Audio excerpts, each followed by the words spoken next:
Assalamualaikum warahmatullahi wabarakatuh. Alhamdulillahilladzi wahaba li 'alal kibari Ismail wa Ishaq. Inna rabbi lasami'ud du'a. Bismillahi ma sya'allah la yasukul khaira illallah. Bismillahi ma sya'allah la yasrifu su'a illallah. Bismillahi ma sya'allah ma kana min ni'matin fa minallah. Bismillahi ma sya'allah la haula wa la quwwata illa billahil aliyyil azim. Segala puji hanya milik Allah Subhanahu wa Ta'ala yang menghidupkan dan mematikan manusia, yang senantiasa mencurahkan nikmat dan karunia-Nya kepada kita semua. Semoga dengan nikmat yang Allah berikan kepada kita, kita menjadi hamba-hamba Allah yang pandai bersyukur. Selawat serta salam kita haturkan kepada junjungan alam Nabi kita Nabi besar Muhammad sallallahu alaihi wasallam. Allahumma shalli ala sayyidina Muhammad wa ala ali sayyidina Muhammad. Para pemirsa Selaparang TV dimanapun berada, tema kali ini adalah keajaiban sholat. Qala Allah Ta'ala fi kitabihil karim, a'udzu billahi minasyaitonir rajim. Bismillahirrahmanirrahim. Ya ayyuhalladzina amanu ista'inu bis sabri was shalah. Innallaha ma'as sabirin. Wa la taqulu liman yuqtalu fi sabilillahi amwat bal ahya'un walakin la tash'urun. Wa qala aidan aqimis sholata liduluki syamsi ila ghasaqil laili wa qur'anal fajr inna qur'anal fajri kana mashhuda. Wa qala aidan innas sholata tanha 'anil fahsya'i wal munkar. Sadaqallahul azim. Dari uraian ayat yang tadi, bagaimana sesungguhnya sholat itu dia menjadi benteng terkuat bagi kehidupan manusia. Makanya Allah mengawali, hai orang-orang yang beriman, ista'inu bis sabri was shalah. Mohonlah pertolongan dan benteng dengan sabar dan sholat. Allah menggandeng sabar ini dengan sholat, supaya setiap orang yang mau melakukan sholat juga harus didasari dengan kesabaran. Karena tanpa kesabaran, sholat kita tidak berarti apa-apa.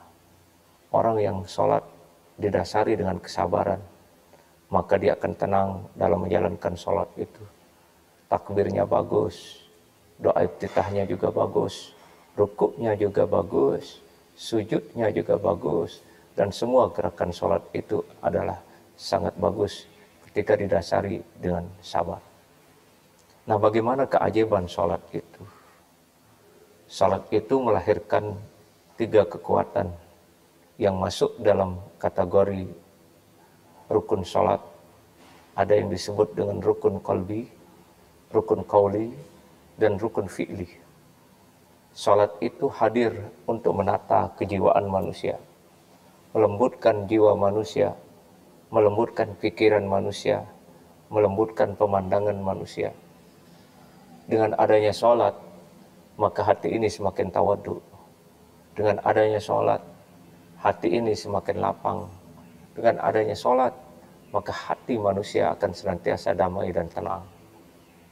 Kalau kita mengacu kepada rukun qalbi, bahwa yang pertama kali dibentuk oleh sholat itu adalah bagaimana membersihkan hati ini, supaya landing ke Allah Subhanahu wa Ta'ala. Orang yang banyak sholat, artinya orang yang paling dekat dengan Allah Subhanahu wa Ta'ala. Sampai Allah pun mengatakan, dekatnya hambaku dengan aku itu dikala mereka sujud. Ini menunjukkan bahwa ada hubungan terdekat dengan Allah ketika manusia menghadirkan sholat pada dirinya atau mengerjakan sholat pada dirinya.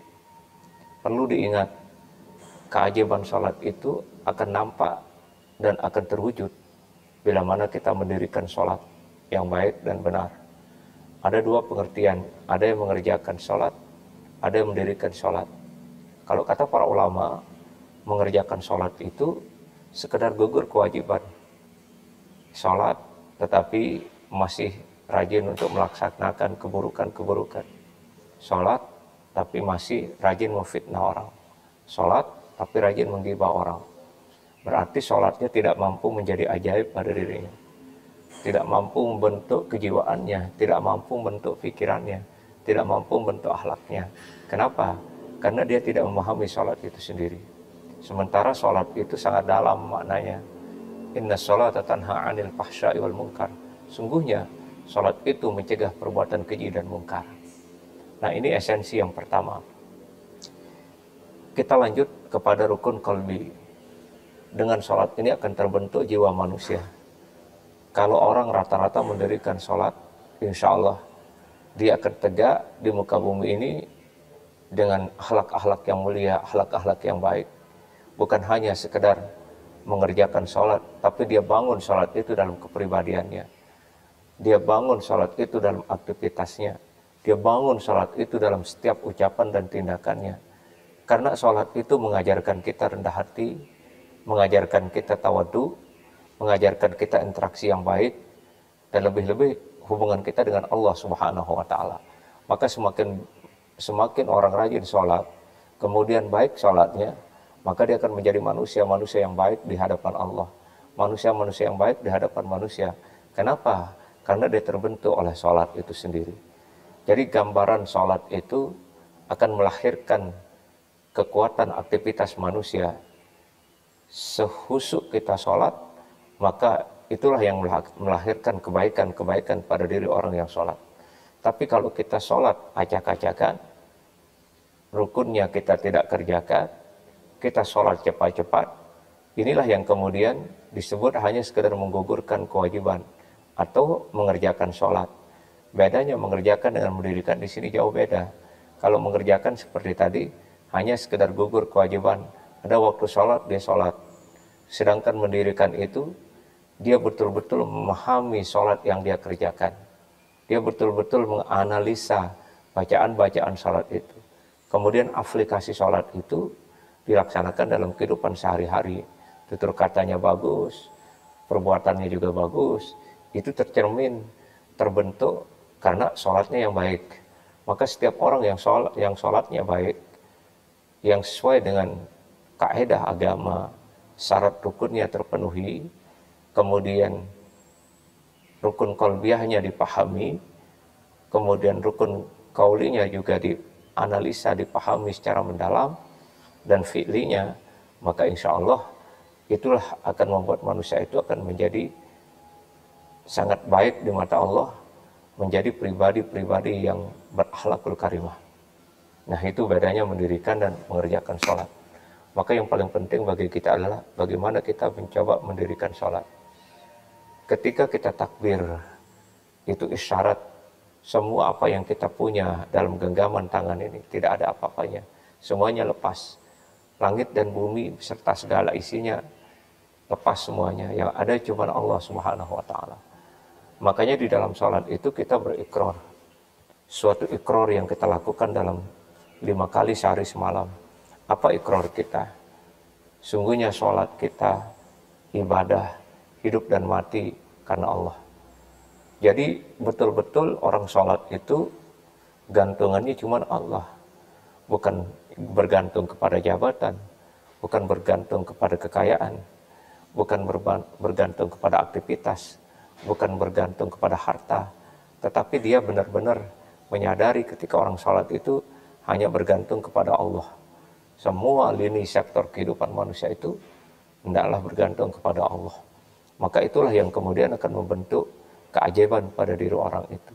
Setiap orang yang bergantung kepada Allah pasti akan dimudahkan urusannya oleh Allah, dimudahkan jalan keluar dari segala kesulitan-kesulitan yang ia alami, dan akan dibukakan pintu-pintu rezeki dari semua arah, dari segala arah penjuru. Kenapa? Karena dia dekat dengan Allah. Lalu yang kedua, ketika kita membaca suratul Fatihah di situ, banyak sekali keajaiban yang kita temukan di situ. Apa keajaiban-keajaiban ketika kita membaca suratul Fatihah? Kita menyadari bahwa Allah lah yang sangat pengasih dan penyayang. Kasih sayang Allah tidak akan pernah habis di muka bumi ini. Dia selalu memberikan kita dan menyayangi kita. Semua nikmat dikasih oleh Allah. Nikmat hidup, nikmat bernapas, nikmat makan, nikmat-nikmat yang lain tidak bisa dihitung oleh manusia. Wa in ta'uddu nikmatallahi la tuhsuha. Kalau kau menghitung nikmatku, kata Allah, niscaya kalian tidak akan pernah mampu untuk menghitung nikmat-nikmatku, kata Allah. Ini menunjukkan bahwa ada hal yang unik ketika kita membaca basmalah di situ. Tergambar jelas sifat Allah yang pengasih lagi penyayang. Itu mengajak kita bagaimana kita manusia ketika kita sholat, selesai sholat, mampu berinteraksi, mampu menebarkan kasih sayang kepada orang lain. Jadi itulah yang kemudian disebut dengan keajaiban sholat. Artinya bahwa kita mendapat akses yang banyak, nilai-nilai akhlak yang luar biasa dalam sholat itu kita aplikasikan dalam berinteraksi sosial, kita aplikasikan dalam kehidupan sehari-hari berbangsa dan bernegara. Insya Allah, maka setiap orang yang sholat itu akan semua menjaring kedamaian di muka bumi ini. Tapi sebaliknya, kalau orang sudah jauh dari sholat, maka kerusakan akan terjadi di muka bumi ini. Kerusuhan akan terjadi, keributan akan terjadi, ketidaknyamanan akan terus silih berganti mewarnai perjalanan kehidupan manusia.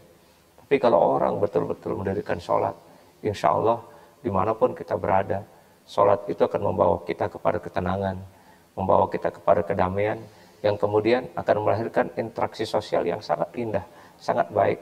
Kita saling menghargai, saling menyayangi satu sama lain, walaupun kita berbeda warna kulit, berbeda bahasa, berbeda adat istiadat. Tapi setelah kita mendalami sholat, maka insya Allah akan melahirkan persatuan dan kesatuan. Ini yang sangat indah. Itu termasuk bagian daripada keajaiban sholat. Kemudian kita membaca ayat selanjutnya pada konteks Alhamdulillahirabbil alamin. Kita diajak oleh Allah untuk memujinya. Karena tidak ada yang paling hebat kita puji kecuali Allah. Dia yang memiliki pujian yang sejati. Kalau manusia saling puji, dia bisa menjadi racun bagi manusia lainnya. Bahkan bisa merendahkan orang lain dengan pujian itu. Kenapa dia bisa menjadi merendahkan orang lain? Apabila orang itu tidak kuat dengan pujian, dia merasa sombong dengan ujian yang diberikan orang lain. Dia riak, dia bangga dengan ujian yang diberikan. Itu bisa menenggelamkan orang. Makanya saya katakan itu kan bisa menjadi racun. Tapi ketika orang yang dipuji itu mengembalikannya kepada Allah. Wahai Allah, Engkaulah pemilik pujian. Engkaulah pemilik kesempurnaan. Bagi kami makhlukmu tidak ada. Karena Engkaulah yang memberikan kami keunggulan, yang memberikan kami kelebihan. Maka kami dipuji. Sejatinya ya Allah, yang dipuji itu bukan kami, tapi Engkau yang maha memberi ilmu, yang maha memberi kebaikan, yang maha memberi segalanya. Nah, ketika orang seperti itu, maka dia tidak akan pernah larut dalam ujian itu. Dia akan mampu memahami ujian itu dengan baik. Tapi ketika dia tidak mampu memahami ujian itu dengan baik, maka akan terjadi kerusakan dan keretakan di muka bumi ini. Maka oleh sebab itu, kemudian dari bacaan Al-Fatihah ini, di situ kita sadar, Alhamdulillahirabbil alamin. Kata kalimat Rabbi ini, Allah yang maha mendidik. Kita diajar oleh Allah. Tanpa Allah kita tidak bisa apa-apa. Kita tidak akan bisa melafalkan ayat-ayat sholat. Kita tidak akan bisa menghafalkan juga bacaan-bacaan sholat itu. Tapi karena Allah yang mendidik kita, yang mengajarkan kita. Iqra' bismi rabbikal ladzi khalaq, khalaqal insana min 'alaq. Iqra' wa rabbukal akramul ladzi 'allama bil qalami 'allamal insana ma lam ya'lam. Yang mengajarkan manusia apa yang tidak diketahuinya. Maka dalam konteks Rabbil Alamin itu, kemudian Al-Alamin itu segenap penjuru alam semesta. Semua makhluk-makhluk Allah yang di langit, malaikat-malaikat Allah memuji Allah, matahari memuji Allah, bulan bintang memuji Allah, benda-benda langit itu terus berzikir, memuji Allah Subhanahu wa Ta'ala. Maka itu sebabnya kenapa pada tema kali ini keajaiban sholat.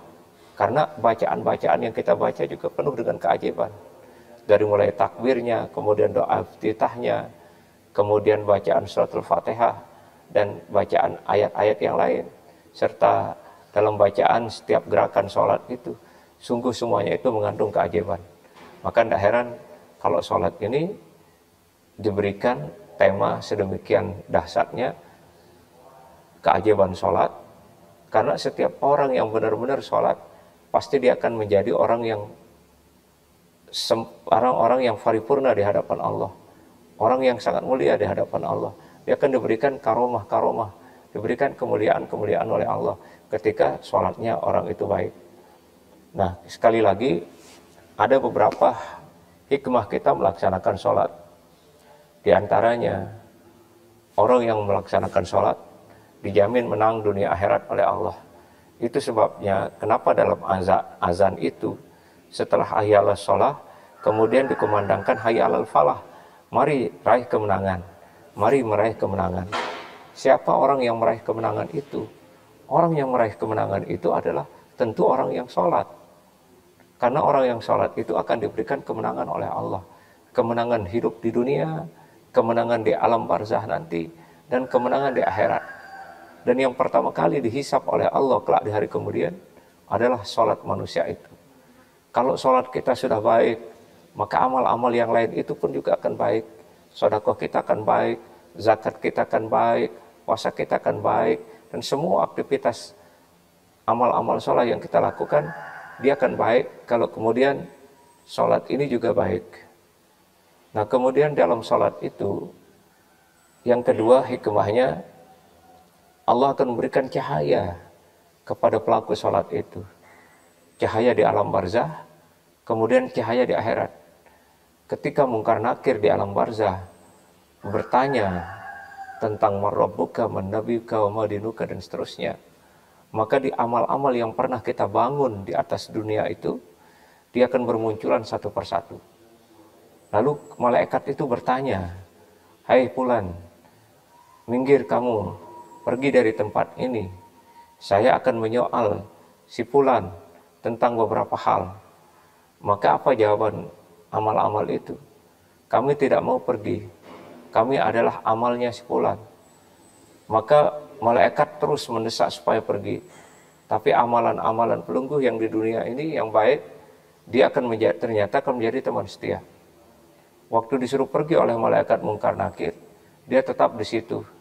Aku akan tetap mendampingi jenazah ini sampai hari berbangkit. Lalu malaikat bertanya, lalu ini kamu siapa? Satu menjawab, saya adalah sholatnya si fulan. Yang kedua, saya adalah zakatnya si fulan. Saya hajinya si fulan, zikirnya si fulan, sholawatannya si fulan, sodakohnya si fulan. Artinya semua kebaikan-kebaikannya si fulan itu kami menjelma menjadi orang yang gagah, orang yang ganteng. Itu sebabnya amal-amal inilah yang kemudian akan menjadi teman setia kita. Nah, kalau kita sholat, Allah akan berikan cahaya dan terhindar kita dari siksa azab kubur dan siksa neraka jahanam. Itu keajaiban sholat. Tanpa sholat kita tidak bisa apa-apa di dunia ini. Tanpa sholat kita tidak akan mulia. Sesungguhnya sholat itu barometer kemuliaan di sisi Allah Subhanahu wa taala. Makanya ada salah satu sholat sunat yang mana ganjaran sangat besar. Khairum minad dunya wa ma fiha. Salat apakah itu? Salat fajar 2 rakaat sebelum subuh. Itu melebihi dunia beserta isinya. Ini keajaiban. Lebih kaya antum daripada negara Indonesia. Lebih kaya antum daripada Malaysia, Brunei, Thailand, Cina, Jepang, Amerika, Eropa, Afrika. Anda lebih kaya ketika Anda sholat 2 rakaat sholat fajar sebelum subuh. Maka Nabi menjamin khairud dunya wa ma fiha. Lebih baik dari dunia beserta isinya. Ini keajaiban sholat. Lalu yang kemudian, orang yang sholat sunat itu juga selain daripada dunia beserta isinya, Allah akan mengampuni dosa-dosa kita. Dengan sholat-sholat sunat yang kita lakukan, maupun sholat wajib itu adalah sebagai penebus dosa kita. Maka jangan sekali-kali pernah melalaikan sholat. Jangan sekali-kali mengabaikan sholat. Karena sholat itu adalah tiang agama. Sholat itu adalah perisai terkuat bagi orang-orang yang beriman. Maka oleh sebab itu, jagalah sholat dan dirikan sholat supaya hidup kita menjadi indah di mata Allah dan sholat kita akan menjadi mulia.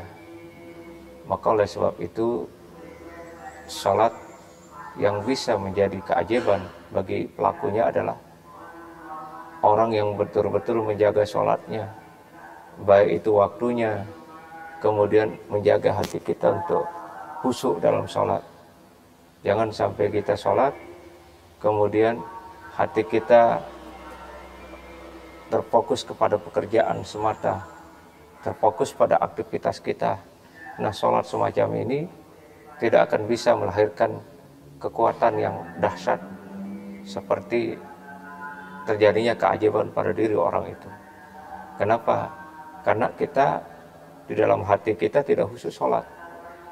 Allahu Akbar, masuklah terkepikiran ayam. Allahu Akbar, sempat masih memikirkan sapi. Allahu Akbar, masih sempat memikirkan barang-barang yang di pasar. Hilangkan semuanya itu ketika kita sholat. Kita berusaha untuk menghadirkan Allah dalam sisi-sisi hati kita, sehingga akan nampak sholat itu akan menjadi sholat yang ajaib. Dan yang paling poin, sholat itu menjadi sholat khusyuk. Karena untuk melahirkan sholat yang khusyuk, kemudian melahirkan keajaiban itu tidak semudah kita mengucapkannya, tidak juga semudah membalik telapak tangan. Harus dibutuhkan konsentrasi penuh untuk kita benar-benar beribadah karena Allah, beribadah semata-mata karena Sang Pencipta, bukan beribadah karena mengikuti hawa nafsu, bukan beribadah karena mengikuti orang lain, bukan beribadah karena ada tekanan, intimidasi orang lain. Ketika itu dilakukan oleh manusia, maka gugur esensi kebaikan-kebaikan yang diperoleh itu. Kenapa gugur? Niat tidak baik, kemudian sholat itu dijadikan sebuah kebanggaan, sholat itu dijadikan pamer-pameran, maka sholat seperti itu tidak akan pernah melahirkan keajaiban. Lalu sholat yang mana yang akan melahirkan keajaiban? Sholat yang betul-betul manusia itu terjaga dari sifat-sifat kemungkaran, terjaga dari sifat-sifat yang buruk. Kenapa sampai Nabi mengatakan sungguhnya sholat itulah mencegah perbuatan keji dan mungkar. Iya, kalau orang benar-benar sholat, kemudian dia jaga tangannya, dia jaga kakinya, dia jaga ucapannya, dia jaga pikirannya, dia jaga ruhnya, semua jasadnya, zahir dan batinnya, maka insya Allah orang ini akan mendapatkan hidangan dari Allah. Qad aflahal mu'minuna alladzina hum fi salatihim khashi'un. Sungguh beruntung orang-orang mukmin yang khusyuk di dalam salatnya. Artinya apa? Kebahagiaan seorang mukmin itu tampak pada salatnya. Kalau salatnya tepat waktu dan baik, maka insya Allah kemuliaan yang dimiliki oleh orang itu. Akhlaknya bagus, tutur katanya sama masyarakat bagus. Dia tidak pernah menyinggung orang lain. Selalu ucapannya menyejukkan, selalu ucapannya menjadikan orang damai dan tenang. Tapi sebaliknya, kalau ucapan kita hanya menyinggung, menyindir, menjatuhkan orang lain, menganggap orang lain itu kurang daripada kita, menganggap orang lain itu lebih rendah daripada kita, itulah suatu kesalahan yang luar biasa. Maka Islam mengajarkan kita, kenalilah Allah lewat salat kita. Bagaimana kita mengenal Allah lewat salat? Mulai dari doa iftitah kita sudah berikrar, sungguhnya salat hidup matiku karena Allah. Itulah ikrar yang pertama yang kita lakukan kepada baginda Rasulullah Sallallahu Alaihi Wasallam. Ikrar yang kita lakukan juga kepada Allah Subhanahu Wa Taala. Maka orang-orang yang mendapatkan keajaiban dari sholatnya lah, yang pertama tadi dia jaga sholat itu, dia tidak remehkan dan tidak lalaikan. Kalau ada orang yang meremehkan sholat, melalaikan sholat dengan sengaja, maka ingat Allah akan mengancam kita dengan neraka jahanam. wailul likulli humazatil lumazah, fawailul lil musallin alladzina hum an salatihim sahun, alladzina hum yura'una wa yamna'una al-ma'un. Celakalah bagi orang-orang yang melalaikan sholat. Allah menyebutnya kecelakaan bagi orang-orang yang melalaikan sholat. Maka sekali lagi untuk mendapatkan keajaiban itu, maka kita hendaklah banyak sholat. Karena sholat itu akan melahirkan keajaiban, dan sholat itu akan melahirkan interaksi sosial yang bagus. Itu sebabnya ketika kita dalam sholat, ada salam kanan, ada salam kiri. Itu menunjukkan apa? Menunjukkan supaya kedamaian itu lahir pada masyarakat di sebelah kanan kita. Lahir kedamaian, kemajuan di sebelah kiri kita. Itu sebabnya kita melaksanakan sholat itu dengan diakhiri dengan salam. Maka setiap orang yang sholat dengan salam yang baik, maka insya Allah bukan saja manusia yang akan menyambut salamnya, tapi para malaikat itu senang ketika kita mengucapkan salam kepada baginda Rasulullah SAW.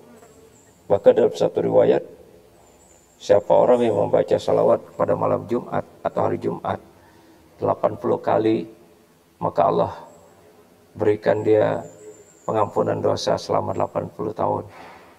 Ini sungguh luar biasa, bahwa Allah Subhanahu wa Ta'ala memberikan keringanan, memberikan hak kepada anak-anak yang menuntut ilmu. Maka orang-orang yang melaksanakan sholat, pasti dia akan mendapatkan keajaiban. Keajaiban itu banyak, diantaranya dia ditinggikan derajatnya oleh Allah. Yang kedua, hidupnya bahagia di dunia. Kemudian Allah memberikan dia harta yang halal dan barakah, melimpah. Kemudian interaksi sosialnya sangat bagus. Itu tanda-tanda orang mendapatkan keajaiban ketika sholatnya baik dan benar. Dan orang itu akan terhindar dari malapetaka, terhindar dari perbuatan keji dan mungkar. Kenapa? Karena sholat itu menjadi benteng terkuat untuk menata kehidupan manusia. Kalau semuanya kita mengambil iktibar dari sholat, maka dalam setiap daerah, setiap negeri, dari tingkat RT, RW, lurah, kadus, lurah, camat, bupati, gubernur, kemudian presiden, maka bagaimana nyamannya dunia ini? Tapi sebaliknya, kalau kita tidak menghayati makna-makna sholat itu, justru itulah yang menyebabkan terjadinya keretakan di tengah umat ini. Terima kasih atas segala perhatian. Mohon maaf atas segala kurangan. Wa ma taufiqi illa billah. Alaihi tawakkaltu wa ilaihi unib. Allahu waliyut taufiq. Assalamualaikum warahmatullahi wabarakatuh.